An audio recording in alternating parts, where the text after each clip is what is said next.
coming in. I just want to welcome you to today's presentation called When Worry Shows Up, How Parents and Caregivers Can Help Children During Uncertain Times with Lynn Lyons. This is being presented to you by Upper Valley Project Launch, a SAMHSA-funded project working to promote the wellness of young children in New Hampshire and Vermont's Upper Valley. This 5-year project is focused on meeting young children and families where they are, both physically and developmentally. One of our goals is to raise public awareness of children's mental health issues, to decrease the stigma and recognize how common things like anxiety are, especially during this pandemic.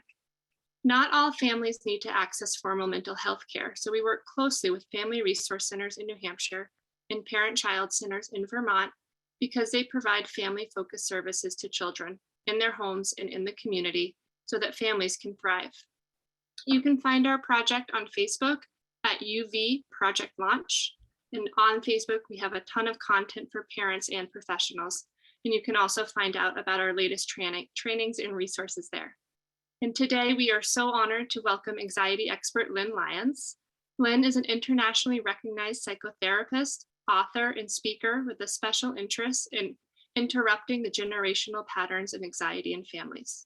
Lynn is the co-author of with Reed Wilson of Anxious Kids, Anxious Parents, and the companion book for kids, Playing with Anxiety, Casey's Guide for Teens and Kids. She is the author of Using Hypnosis for Children, Creating and Delivering Effective Interventions, and has authored many other articles in prominent magazines. Over the past 2 years, Lynn co-created a podcast called Flusterclux, which offers practical advice and tips for parents about addressing anxiety and dealing with family dynamics. She maintains a private practice in Concord, New Hampshire, where she sees families whenever she's not teaching. You can check out her website, lynnlyons.com, for more details. Today's talk is focused on what parents and caregivers can do to address worry in their children and children they interact with. Lynn is going to talk to us for the next 40 minutes or so, and you can put your questions into the Q&A box during her presentation. We will then have about 10 to 15 minutes at the end for a moderated Q&A. You are all automatically muted, and we will read your questions out loud for Lynn to answer. This session is being recorded, so anyone who misses it can enjoy it later. Welcome, Lynn, and thanks so much for being here tonight. Oh, hi. Thank you, Logan. And thank you so much for having me here and for all the work you guys are doing to help families during this kind of kooky time that we're in. So hi, everybody. Thanks for joining. Thanks for jumping on. I'm sitting here in my office in Concord, where I still see families. I have a practice here. I don't see kids alone. I am very much an advocate of including parents in treatment, not as sort of adjunct people that just need to come in and check in, but really as oftentimes the most important part of what I do. So I appreciate you taking time out of your day in your evening and spending it with me. Worry is not new. It didn't show up in the pandemic. It's been a little crazy, hasn't it? I didn't just start getting busy in 2020. Prior to 2020, for several years, as I was talking about anxiety and teaching clinicians and going into schools, we were seeing the numbers tick up. The numbers for kids with anxiety, for kids with depression, teen suicide. It wasn't a good trend. And of course, the pandemic hasn't helped. What I want to talk about tonight, however, is what we can do as kids are getting through this, as we're getting through this, because prevention is really important. And during the pandemic, during sort of the heat of it, when I started talking, I mean, my schedule fell apart like many people's did in March of 2020. And I started doing all these things on Zoom and people are wanting to know how we're going to handle this. It really was very hard for me at that time to talk about prevention, because when the house is on fire, you don't want the fire department to show up and say like, hey, you should have changed the batteries in your smoke detector. So we had to put out the fire. But now I think we're getting to a place where it really is important for us to revisit and stay. We have to revisit and stay in a place where we're really focusing on what our kids need now, but also long term. The cool thing about anxiety is that prevention works. We know that prevention works. We also know that treatment works. We know that when kids and families learn skills, when they get information, we really see great results. So it's important for kids and for parents to have access to this information. So I'm going to, as Logan said, pop your questions in the Q&A whenever you want. If you think of something, if I'm saying something that you want me to talk more about, pop it in the Q&A. I'm not going to go to the Q&A while I'm speaking, but feel free to just pop them in at any time. So let me bring up my screen for you. We all know how this works, don't we? All right. So one of the things that I pay attention to is whether or not we are actually doing things that help us learn how to manage emotions and learn how to manage worry and anxiety, or are we doing things that actually make the problem worse? And the interesting thing about anxiety is oftentimes the things that feel the best, the things that feel the most intuitive, the things that feel the most caring, and oftentimes the things that work the best in the short term are the things that actually make the problem worse. So it's important to understand how this thing called anxiety operates and what it does in a very predictable, a very consistent way to take over your family. And of course, what we can do to prevent that from happening.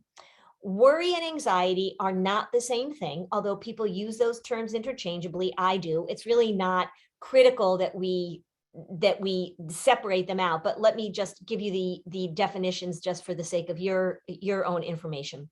Worry is actually a cognitive process that happens up here in your prefrontal cortex. We all know what worrying is. It's when we imagine things. It's when we jump into the future and we what if, and we think about all the bad things that could happen. If you're ruminating, that's another type of thinking, which actually these are referred to as repetitive negative thinking. Ruminating is when we go back into the past and we go over things that have happened and we wonder, did we say the right thing? Do we buy the right thing? Should I have done this differently? And both of these types of thinking, worry and ruminating, disguise themselves as problem solving. And they create a sense inside of us that there is impending doom, that there is danger, that we have done something or we're about to do something that could be dangerous. Anxiety is technically the physical responses that we have in our body when our fight or flight system is set off, not because the fight or flight system is set off because we need it to manage the danger. When it's set off because we are imagining something, when we are experiencing something internally as dangerous. So there's a very well-known anxiety researcher. His name is David Barlow. He is retired now, but he ran Boston University Center for Anxiety and Related Disorders. And he defined anxiety as an overestimation of the problem and an underestimation of our resources to deal with it. I love that definition. And my pal Reed, who I've written a few books with, he's also an amazing teacher and clinician about anxiety disorders, including OCD. He says we need to remember that anxiety is a thought or a feeling or a sensation that comes up and then we resist. So remember that, because it's this resistance that really keeps this thing going, this desire to get rid of it. Anxiety, regardless of what diagnostic label we put on it, I know all the diagnostic categories. I know social anxiety and separation anxiety and specific phobias and panic disorder. Regardless of all of that, because my field likes to name everything specifically and create all these different treatments for it. Regardless of that, anxiety really is quite simple. There are three things about anxiety that you should know. It is predictable, it is redundant, and it is persistent.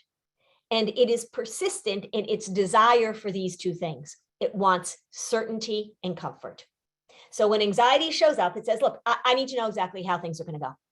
I need to know, because remember, up here in our prefrontal cortex, we're imagining this catastrophic outcome. I need to know. I need to know. I want to know exactly how things are going to go. And I want to feel comfortable as I'm stepping into these things. So when anxiety shows up, and I refer to it as a cult leader, when anxiety shows up, it says to you, it says to your family, okay, everybody, I'm in charge. And as long as everything goes as planned, as long as we know exactly what's going to happen, then we'll be good. And so families, understandably, right, they say, okay, so let me figure out how to make that happen. Let me figure out how to make everything go smoothly, or let me make sure that everything is comfortable. The problem with that approach, of course, is if you've tried it, you know, it's impossible to pull off. We have had 2 years of exposure to uncertainty. And even in the normal course of our daily lives, you know, Logan asked me as we were getting on this call, did I have a chance to enjoy the nice weather today? And I said, well, I mean, I got outside, but I was really going to pick up my son's car at the car body shop, because last week, as I was backing out of the driveway in one of my son's cars, I hit the other son's car, right? That was an unexpected event that was neither predictable nor comfortable, but I had to deal with it. So as you're thinking about how it is that you're going to help your children manage this worry, how you're going to manage your own worry, it's so important for you to recognize that this quest for certainty, this quest for comfort is going to backfire. Because one of the most important skills that we want our kids to have is the ability to handle when unexpected things happen, the ability to problem solve, the ability to tolerate not knowing. If you don't have those skills, and if you are beholden to the cult leader that is rigid and demanding of certainty and comfort, your world gets smaller and smaller and smaller. So let me just quickly explain to you how this anxious process works. And this is how it works for everybody. Everybody is going to experience worry in life. Everybody is going to experience some anxiety because life is uncertain, because unpredictable things happen. And this is how it happens. There's some sort of anxious event. Now, remember, an anxious event means there's something that you're anticipating. It could be something that's sort of happening right now. You're afraid of dogs, and here comes a dog. You hate taking tests, and they're handing you the test paper. You hate getting on an airplane, and they're saying, you know, now boarding. So it could be something that's happening right now, but the worry, the anxiety is triggered by your imagining of it going catastrophically. So this is all happening up here in your prefrontal cortex. You're having these worried thoughts. When you are having these worried thoughts, a message is sent to another part of your brain called your amygdala, small structure, midbrain. I describe this, by the way, to all of the families that I see, and I talk to kids about this using this exact language that I'm using with you, even when kids are 5 years old, 4 years old. So, all right, so you've got this part of your brain called your amygdala. Your amygdala is your alarm system. Your amygdala is your smoke detector. So if we think about worry, worry is up here. This is the smoke maker. And the amygdala is the smoke detector. When the smoke detector gets a whiff of what's going on here, it immediately sends a message to your adrenal glands, which then pump you full of epinephrine and norepinephrine, also known as adrenaline and noradrenaline, to get your body activated or deactivated, as the case may be, because there is now a tiger coming at you, there is a grizzly bear coming at you. The amygdala does not differentiate between real and imagined danger. This system is critical to our survival when we are facing danger. But when we are in our own heads, worrying, catastrophizing, watching the scary movie, the system reacts in the exact same way. So you begin to have these physical responses. Your body wants to get blood and oxygen to your big running away muscles. So it pumps up your heart rate. It increases your breathing. We get blood and oxygen to your biceps, your quads, your glutes. We want your pupils to dilate so you can scan the environment, see where the bear is. We throw extra blood clotting stuff into your system in case the grizzly bear rips off your arm. Maybe you won't bleed out. The other thing that this does is that it shuts down non-essential systems. So when this is activated, the systems in your body that are not essential for your survival get shut down. A big one that impacts a lot of people and really shows up in kids is the digestive system. When this system is activated, your digestive system stops digesting and it says, I'm not going to digest your bowl of Cheerios right now. We're going to send the energy to where it's needed. When your digestive system stops, your tummy doesn't feel good. When we explain this to kids, when we give kids the absolute logical, reasonable explanation for why their body feels this way, it's enormously helpful. The other thing that are non-essential systems are your digits. So your fingers become tingly and numb sometimes, your toes, sometimes your face, because the blood is being pulled from your digits into your bigger muscles.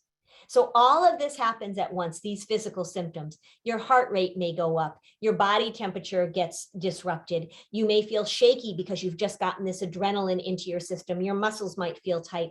You might feel some numbness and tingling in parts of your body. Your stomach might feel nauseous. All of these things happen at once. If you know what this is, if somebody has explained this to you and you know what this is, it still doesn't feel good. Even if you don't know what it is, it really doesn't feel good. So you start having these physical symptoms, and now you are responding to the physical symptoms with more worried thoughts. Oh no, oh no, oh no. Why am I feeling this way? I've got to get on this plane. What if I panic when I'm on the plane? What if I throw up? What if I have diarrhea? I have to stand up in front of these people. What if my face turns all red? What if my hands are shaky? What if I forget what I'm going to be, what I need to say? So as you're having these more worried thoughts, of course, your amygdala says, yikes, it's worse than I thought. Quick, crank her up some more. And you get more of these chemicals through your body, and off to the races you go. This is how it happens for everybody. This is the way this thing works. And we make a mistake if we begin to tackle things by trying to eliminate these responses. We make a mistake if we say, well, the way to treat this, the way to help kids is to eliminate anxious events. Not possible. If we say that we're not going to have worried thoughts, if we teach kids elimination strategies to try and get rid of their worried thoughts, it's going to backfire. We're not going to remove your amygdala. You need your amygdala. When you really need it, you really need it. A lot of kids have said to me, why can't I just have my amygdala removed, right? No, you need it when you need it. And we're not really going to get rid of these physical responses. We can know what they are, but you've had plenty of situations where suddenly you realize you've lost your wallet, or the cop is turning on the blue lights behind you, or suddenly you've turned around and your dog is gone, or your little kid has run down the aisle in the grocery store. You're going to have these physical responses. But what we can start to do is we can start to normalize and educate ourselves and our kids about this. And we can stop the cycle right there in that green box. So when it starts to happen, instead of saying, oh no, oh no, oh no, this can't be happening, I can't be feeling this way, we start talking to kids about the fact that this is a part of being human, and that it is okay for you to have these thoughts. It's okay and normal for your body to have these responses. I couldn't do my job without the two words, of course. Of course, you're going to feel nervous as you're stepping into something new. Of course, your heart is going to be pounding as you go in for this job interview, or you go to get your driver's license. Of course, as you're starting preschool and saying goodbye to mommy, you're going to feel a little uncomfortable and a little uneasy. Of course, as you're going to this new gymnastics class, or whatever it is that you're doing as a little person in the world. The problem is when we say that the goal is to get rid of any of this, it backfires. Because remember, I said that my pal Reed said that anxiety is a thought, a feeling, a sensation that then you resist. We have a motto in the anxiety world: what you resist persists. And what I see very commonly are kids being taught things that are actually giving them the message that we need to get rid of it. And there's a lot of what I call elimination strategies. So when we talk about using distraction, except if you have a toddler, distraction is saving your life, stick with distraction. But for older kids, for school age kids, right? Even for teenagers, even for ourselves, right? Oh, I can't think that thought. I have to get rid of that thought. Teaching them breathing exercises and meditation and yoga and all those things that help to ground us and to get our nervous system back where we need it to be are fabulous, except if we tell kids that doing breathing gets rid of worry. What it does do is it allows us to sort of get our feet back under us. It allows our prefrontal cortex to come back online. It can allow us to feel a little bit more in control of what's going on with our heart rate. But when we say to kids, I will give you this stress ball, I will teach you this breathing exercise, I will have something written into your plan at school that if you feel anxious, you can take out your phone and distract yourself, that's going to backfire. It is not about elimination. It's about teaching the skills that kids need so that they can manage uncertainty. And what has happened and what continues to happen, and what I talk about all the time, is that when we look at accommodations, we need to make sure that we understand what accommodation means in the anxiety world.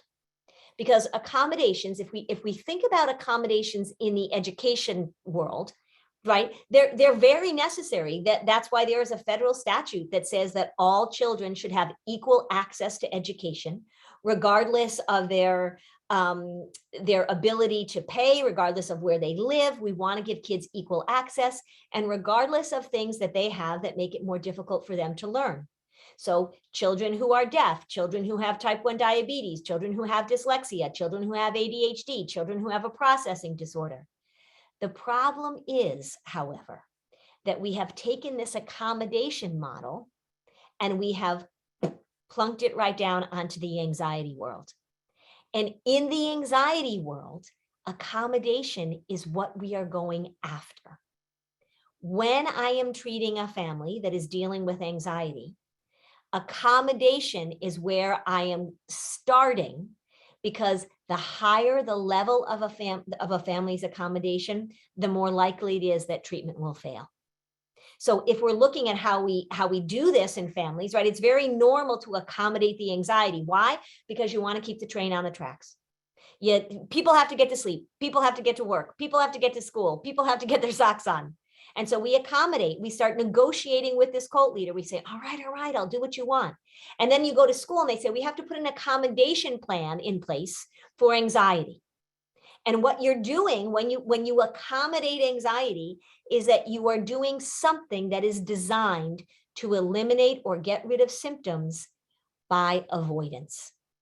It makes the problem worse. So let me be very clear. Accommodation for a lot of things in schools is great. Accommodation for anxiety disorders is clinically the opposite of what we want to do. And yet it's very pervasive. And families need to understand this, and schools need to understand this. I don't want to have accommodation plans for kids with anxiety. I want to have what I refer to as skill building plans. And I want them to be preventative, and I want them to be started early. And I want all kids to learn these skills. But if in particular, we're dealing with kids that are struggling with anxiety, I want to make sure that we're not stepping in and doing the very thing that strengthens anxiety. It doesn't mean that we go in either to your family or to a classroom and say, you know what, this kid is struggling with worry and anxiety. We're just going to get rid of these accommodations. That's not fair, because they haven't learned the skills yet. But we really need to be focused on what we're teaching them in order to tolerate uncertainty, rather than stepping in and creating the certainty and the comfort that the anxiety demands. So it's a big shift. It's a paradigm shift.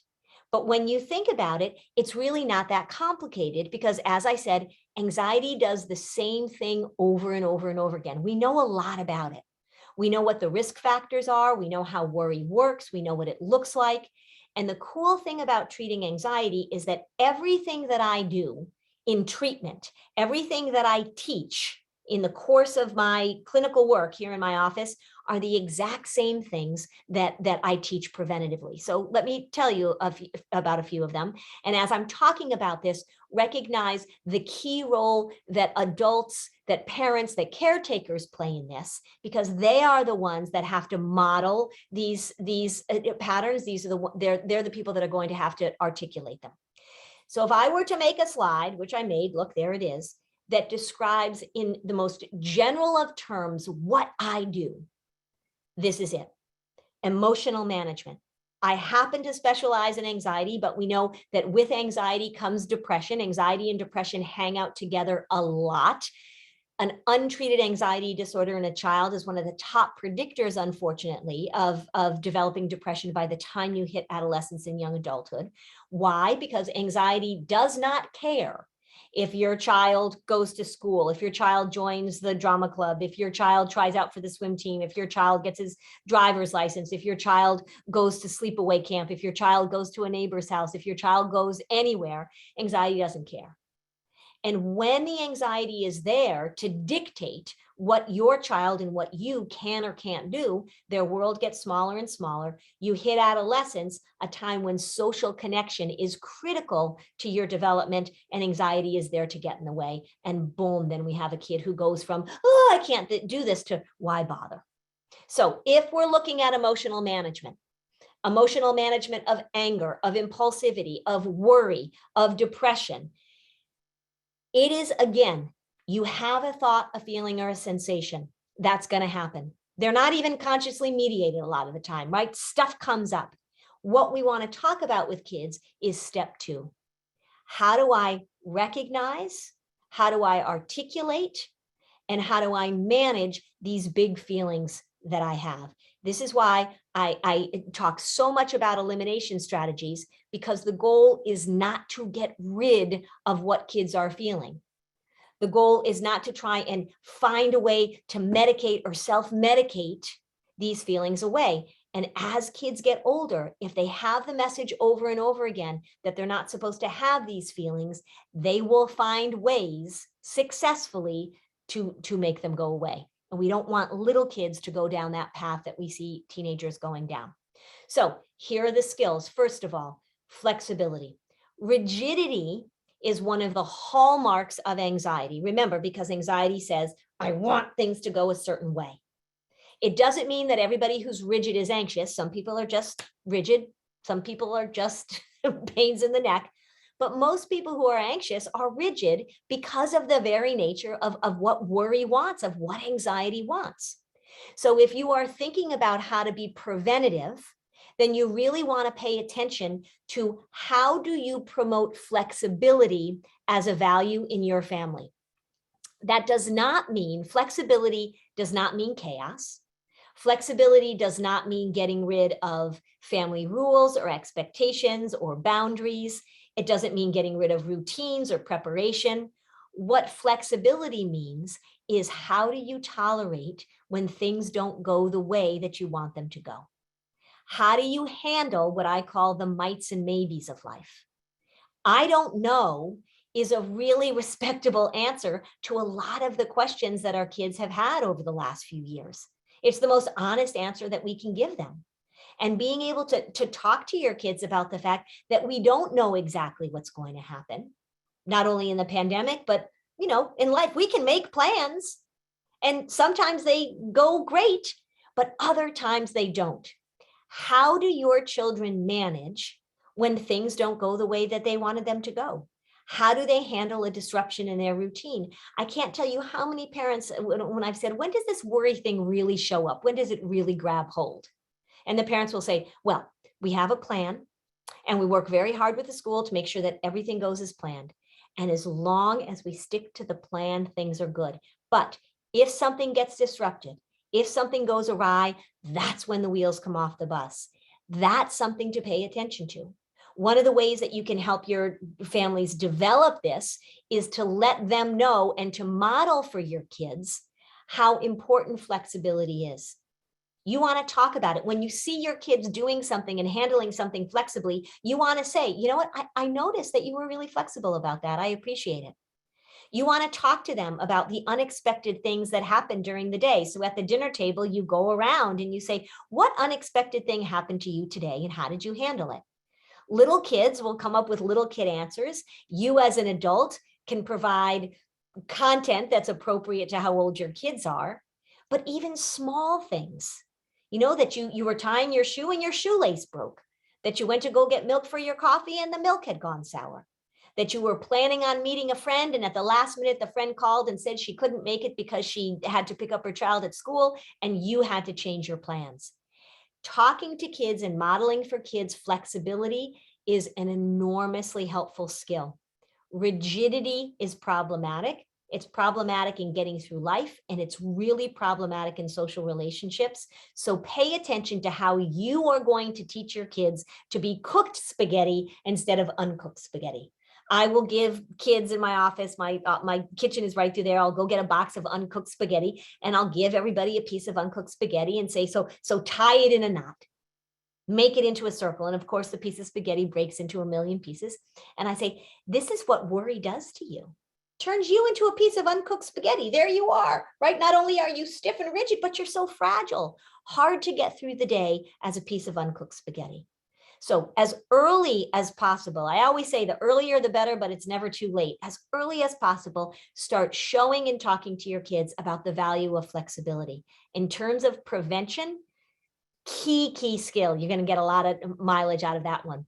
The next thing we want to think about is global language, a global cognitive style versus being able to break things down into parts. So when I'm talking about a global style, what I mean is painting the world with a broad brush. So when people are global in their view of things, right? This is where we hear always and never and nobody, nobody ever likes me. I always have bad luck. Nothing ever goes my way. It's the way we group people into categories and sort of assign them a characteristic, not in individual ways, but as groups. When you hear your child or when you are using global language, it usually means that they're overwhelmed. So when they are saying, I'll never get this done, that is a sign to you, or that is a cue to you that it is time to talk parts, and it is time to talk sequencing. So being able to understand that things have a beginning, a middle, and an end. This is something that if you're working on executive functioning skills, how do we talk about steps and sequencing? I do this a lot because I like to externalize the worry and give it a name so that it's out there and we can see what it does. I don't really care that much about what you worry about. I care about how worry operates. So we pull it out, we call it Joe, we call it Frank. And then when you see Joe and Frank showing up, you say, oh, there's your worry part, Joe, right? Joe doesn't think you can handle anything. What are we going to say to Joe? Now, when we're responding to Joe, we're not going to say to Joe, go away and never come back. Or I don't ever want to see you again. Because remember, worry is predictable, redundant, and persistent. So it's going to show up. And then if you say to kids, tell your worry to go away, we're going to put your worry in a jar and bury it in the backyard. And then the worry comes back, which it will because you have a prefrontal cortex. Then kids say, oh, I tried that and it didn't work. I tried talking to my worry. I tried bossing my worry back and it didn't work. The worry came back. That's not the approach we want to take. We want to say, oh, hello, worry. Yep, we knew you were going to show up. If you pull out your worry and give it a name, tell your kids, when you see Roseanne, my worry part, let me know that Roseanne is sort of bossing the family around. Or your little guy, he names his worry Bob, very popular name for worry parts. He names his worry Bob. And then when you see him feeling overwhelmed, when you see him feeling like he can't handle something, you say, oh my gosh, it sounds like Bob is bossing you around. And you pull him close and you say, Bob, I need to have a word with you. Bob, you know what? Sam here is really learning how to do all sorts of new things. And when you show up, you say, oh, you can't handle it. I know you're going to show up. I know you're going to be bossy. We're not going to put you in charge. And you model for your child how to have those conversations, not about getting rid of, but responding differently. Breaking things down into parts, doing the sequencing of things. One of the games I play with families is I tell them to be on global language alert. So listen to when you hear somebody out there say, oh God, this is the worst thing ever. You can think, oh, there's some global language, or, oh, we are never going to get out of here. Oh, there's some global language. Open their ears to hearing it in other places so they can recognize, and what's the opposite of it? Paying attention to global language is really, really a helpful skill that you can start to teach kids very early on. All right. Catastrophic language. This is for you, parents. If you are an anxious parent, if you are a nervous parent, be very careful about the catastrophic language that you use. When parents are catastrophic, they internally imagine all the bad things that could happen. So your parenting is just you watching a terrible movie about all the bad things that could happen, and then you acting accordingly with your kids. It's a very exhausting way to parent. And it's also you expressing these catastrophic outcomes to your kids as a way to get them to not do things or to keep them safe. What we know about kids that are raised in anxious environments, and that nicely is a nice way of saying raised by anxious parents, is that they perceive the world as a more dangerous place than kids who are not raised in anxious environments. This does not mean that the world isn't dangerous in times and places and circumstances, but kids raised by parents who are consistently talking about the dangers of the world perceive it as more dangerous, and they don't learn a very valuable skill. This is the skill of differentiating between something that's dangerous and something that's not. And it's the skill of being able to assess reasonable risk. If you think the whole world is dangerous all the time, see, we can combine catastrophic and global thinking, then you're not going to step out into the world.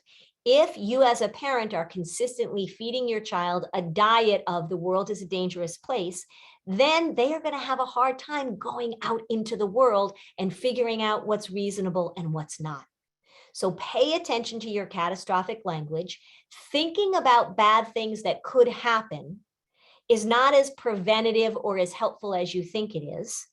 Because when bad things do happen, it's not like all that worrying really made it any easier. Nobody in 30 years of me doing this job, say you've got somebody who's really worried about being diagnosed with cancer, and they worry and worry, and for 10 years they're researching it and going to the doctor and getting PET scans and worrying and worrying and worrying. And then one day, sadly, they get diagnosed with cancer. They've never come to me and saying, you know what, all that worrying that I did ahead of time, all that catastrophic thinking, made this day a piece of cake, easy peasy, right? Because I practiced so much.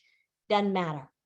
Catastrophic thinking gets in the way of problem solving. It makes your world smaller, which is why it's one of the predictive patterns of anxiety, because anxiety is all about eliminating risk and making the world small.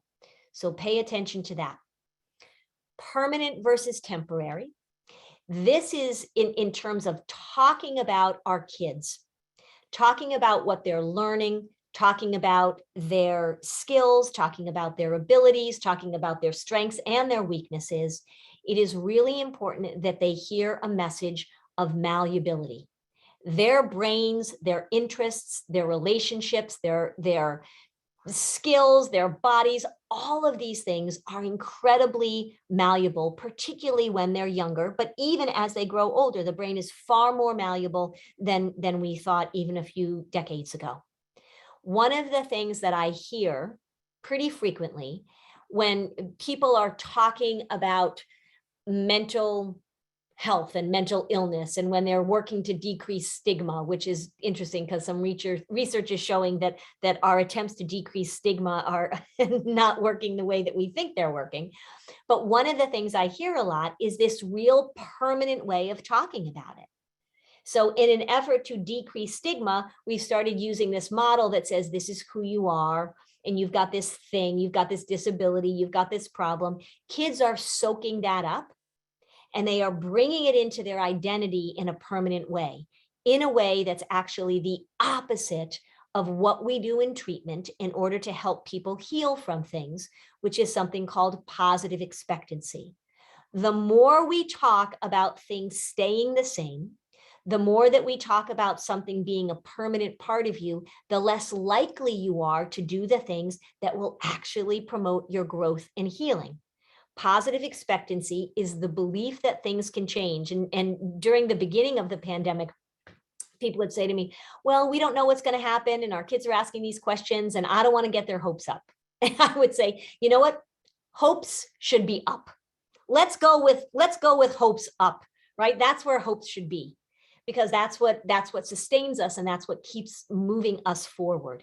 When we take away hope, when we talk about things as unchangeable, when we talk about things as permanent, that is doing the disorder for depression. The whole slogan of depression is why bother? The whole slogan of anxiety is I can't handle it. So you want to work on giving your kids the message that they are changeable. Here's just some ways that I do it. All right, I ask kids, well, let's think about the 5 ways or the 3 ways that you've changed this year. If you've got little kids, you can say, let's think about, remember you wore those shoes? Let's look at some pictures of you. Oh my gosh, remember you wore this shirt and this shirt doesn't even fit you anymore. Remember you used to have this haircut and now you have this haircut. Remember you used to love that show that you watched on TV and now you don't like it anymore. Talking to them about how they are always changing. Because then when they get stuck somewhere, when they are feeling a little hopeless, when they are feeling a little defeated in a global way, you have already primed the pump that this circumstance, this feeling, this state of being is not permanent.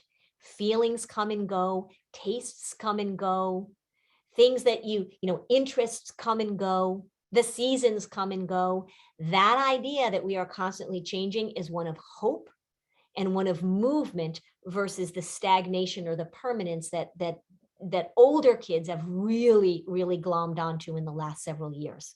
So, and now that we are in February, when I'm talking to teachers, I say, I want you to ask all your kids, what was something at the beginning of the school year that you were sort of hesitant to do or didn't have a lot of confidence in doing? What's something that you can do now? What's something that has gotten so familiar to you that you do it without even realizing it? We want to promote that over and over again. We also want to talk about external connection versus being internally focused. So on the one hand, we want kids to be able to recognize what's going on inside of them, emotional literacy, the ability to talk about their feelings and recognize their feelings. But we want to balance that out with a huge dose of external connection. This was something that during the pandemic was really difficult. We did a lot to try and remain externally connected. And when schools were going back, both in the fall of 2020 and then again in the fall of 2021, I was talking a lot about making sure that we are promoting connection. So one of the things that I had schools do is to have a brighten someone else's day. So the school would pick Wednesday would be brighten someone else's day. And school-wide, the objective was for everybody in that building to do 3 small things that would brighten somebody else's day. We know from the research, and we know just because anxiety and depression are referred to as internalizing disorders, that worry is an inside state. Anxiety is an internalizing disorder. Depression is an internalizing disorder. It means we do the work in here. A lot of stuff can cause it, but we're focused internally. When kids are doing things that are meaningful and helpful to other people, it is incredibly preventative and helpful for kids that are struggling with worry, with social isolation, with kids that are having difficulty connecting in some way. If you are noticing that your child is increasingly isolated, that they're pulling back, this does not mean if you have a teenager that's in their room on their phone all the time, that's they like to do that. But if you notice a difference in your child, so if you've got a child who is pretty outgoing or pretty gregarious and sort of enjoyed doing things, and you start noticing a change and a pullback, pay attention to that. That's a red flag that we want to pay attention to. We want to teach social connections. We want to talk to kids about how do we set boundaries? How do we say no to things we don't want to do? How do we say yes to things that we do want to do? How do we help repair relationships that have gone through a difficult time? I don't think we talk to kids enough about how do we apologize? How do we make amends? How do we go to somebody and let them know that they hurt our feelings? How do we rebuild a relationship that's fallen apart? Awkward empathy is the term that I refer to in teaching kids how to have difficult conversations, how to say the things that make us uncomfortable because they are kind things to say. So how do you address somebody who's experienced a loss? Your friend, you have a family friend and their dog had to be put to sleep. How do you teach your child to say to their friend or to that family, I'm so sorry that I heard that Patches died? Or to say, I feel uncomfortable coming to your house because I fill in the blank. How do we teach kids to show empathy and to have difficult conversations? And then emotional literacy, how do we help them put words and feelings together so they can let people know what's going on inside of them? As I said, isolation is a red flag. All right, so back again, right? This is emotional management. How do we teach kids to deal with what's going on inside of them and to be able to respond and react in a healthy way? All of these skills here, all these skills are about emotional management. Being able to manage. It's not that you're not going to feel these things. It's of course you're going to feel these things. And then what do you do about them? You want to pay attention as a parent to the way that you might be stepping in and accommodating your child's worry.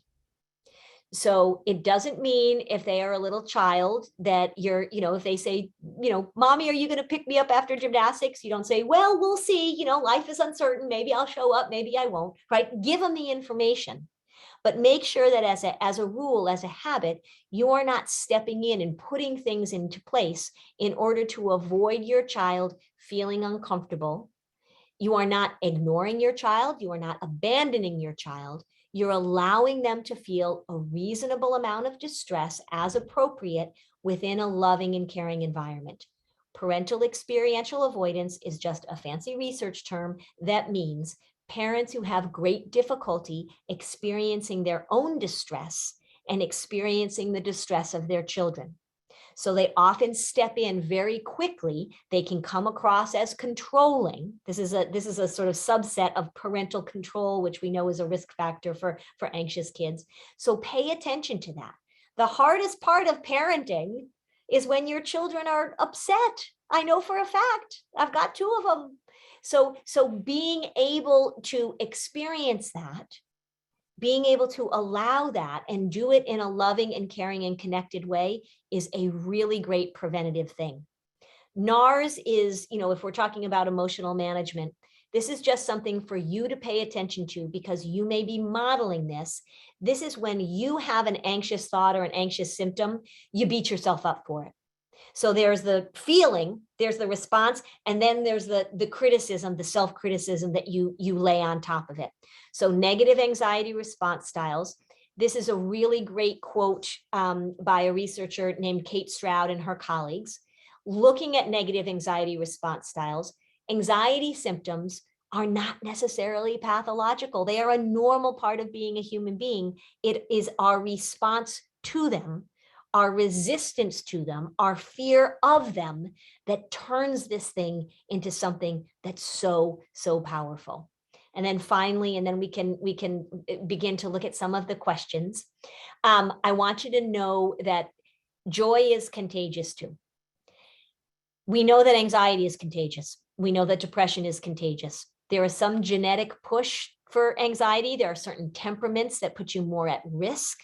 However, an enormous amount of all of the things that our kids experience, the things that our kids are struggling with, are socially modeled. That is just the price we pay for being social creatures. The reason your kids speak the language they speak is because you speak that language. They are watching us. They are taking their cues from us. So as much as we know that stress and anxiety and anger and rage and depression are things that are socially modeled, joy is too.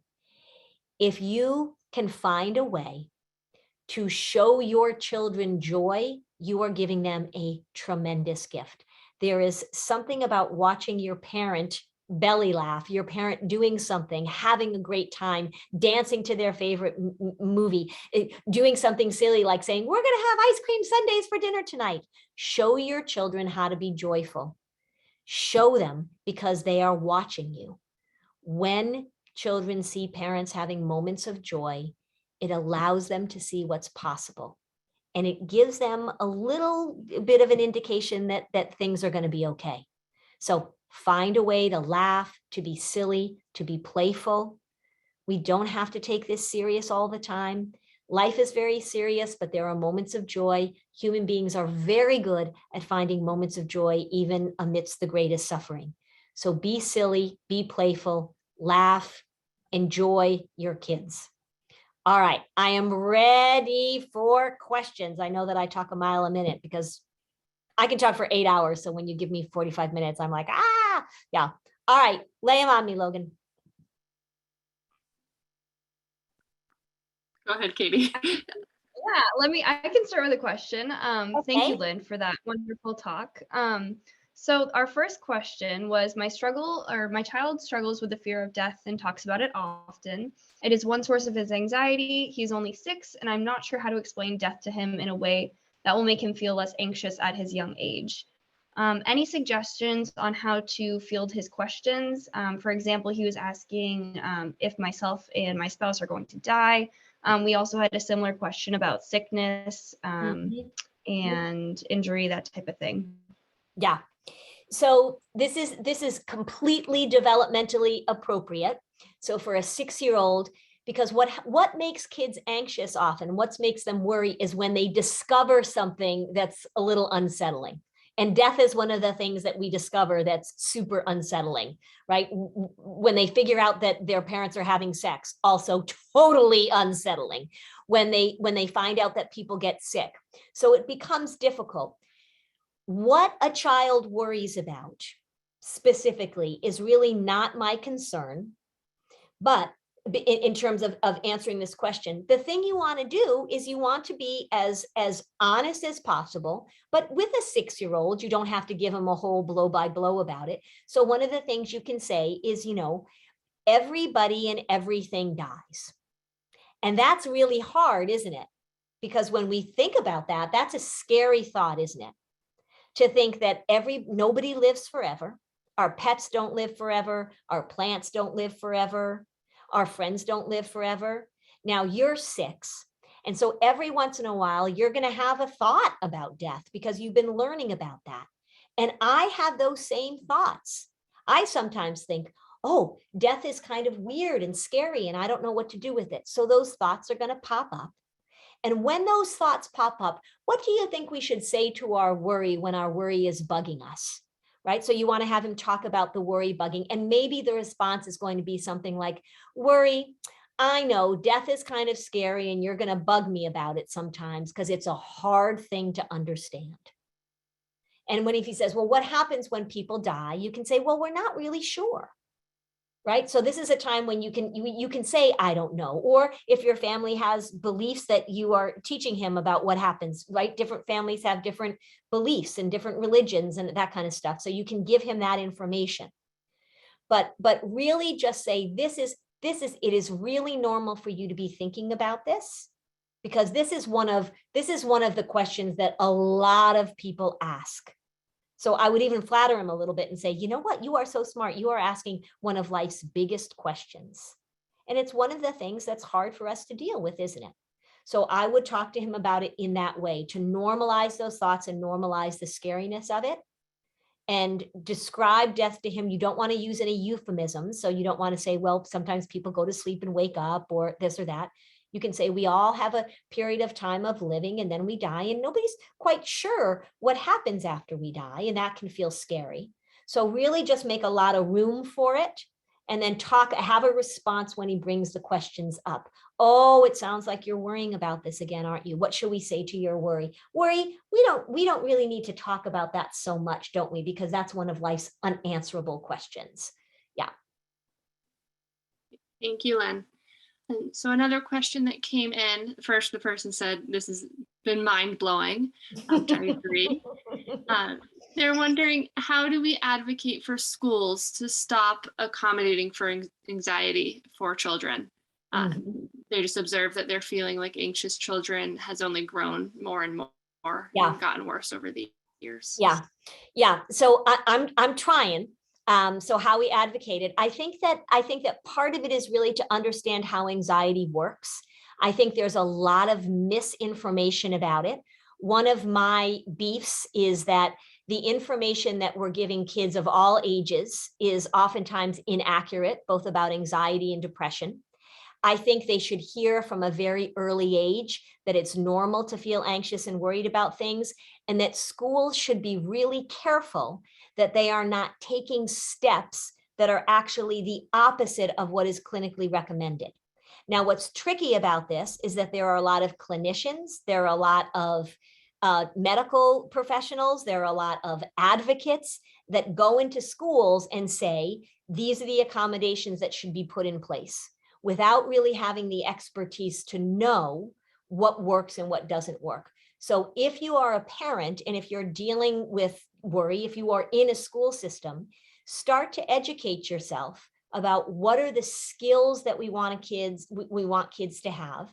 And we really have to work to get away from this accommodation model and start talking about a skill building model.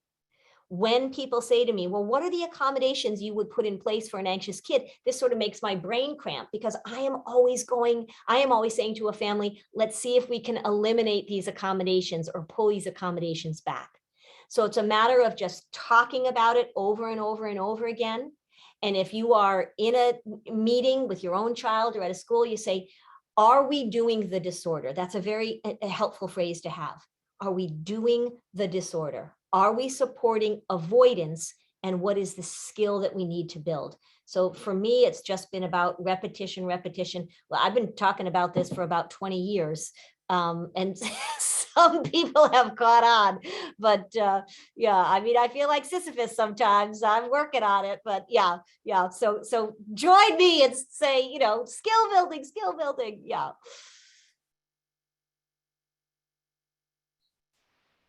Perfect. Thank you so much, Lynn. We have another question. It's a COVID question. So COVID has been a difficult time for young children to learn social skills. Mm-hmm. Do you have any advice regarding young children who feel anxious about social interactions? Yeah. So yeah, totally normal. I've been spending some time in schools. I spent a lot of time in schools. I was just in Philadelphia for a few days in schools. And what teachers are telling me is that second and third graders, they're noticing, are having a little more difficulty this year than they have in the past in terms of their social skills, even in terms of just knowing how to do school. So I think we just have to accept that that's the case. I think we've got some teaching to do. During the holidays, I remember I was on WMUR, which I'm on every once in a while. They have me come on and they were saying, what are the tips for the holidays?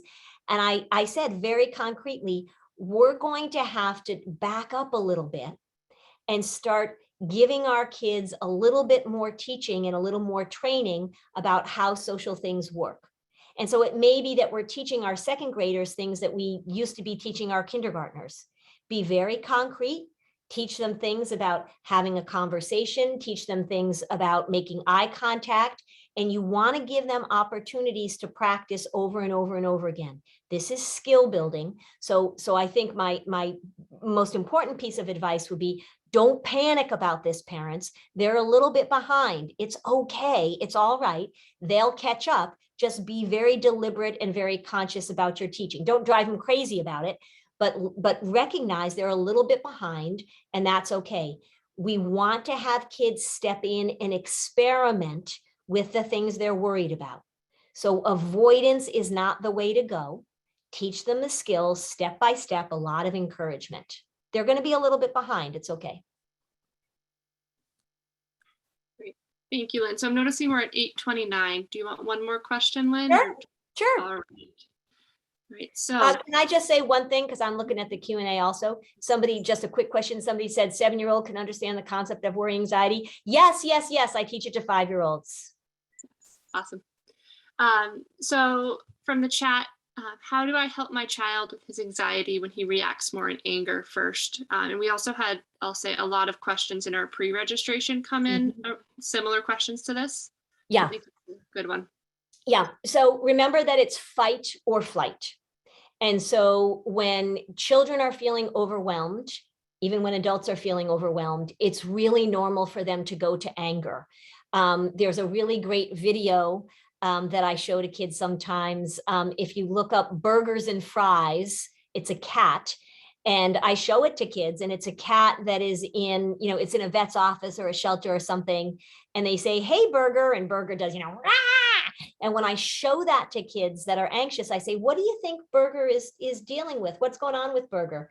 They don't say he's mad. They don't say he's angry. They don't say he's scary. They say he's scared. So they get that. So fight or flight, the fight, particularly when you're younger, is a really common response to have. You want to talk to your child about it in terms of being able to manage that part of them. So you might say, okay, so let's pull out that part, let's give it a name.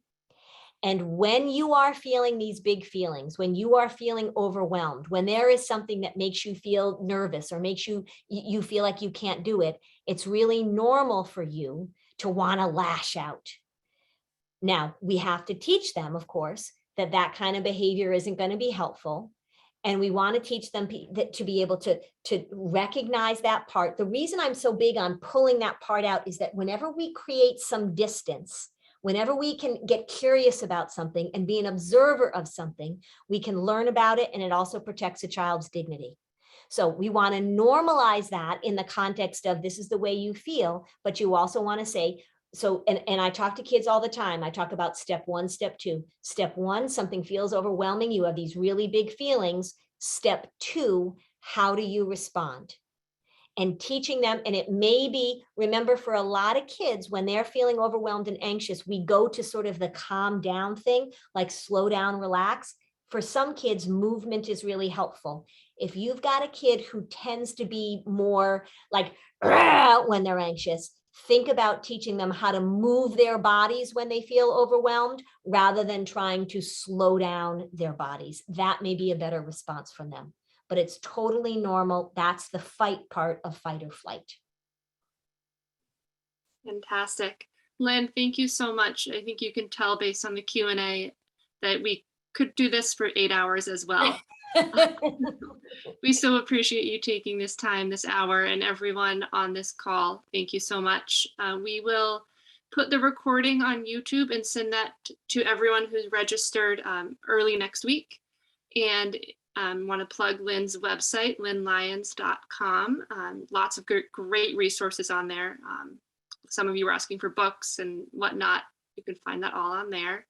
And then also the Project Launch website on Facebook, which is at UV Project Launch. And I think Katie will put that in the chat as well.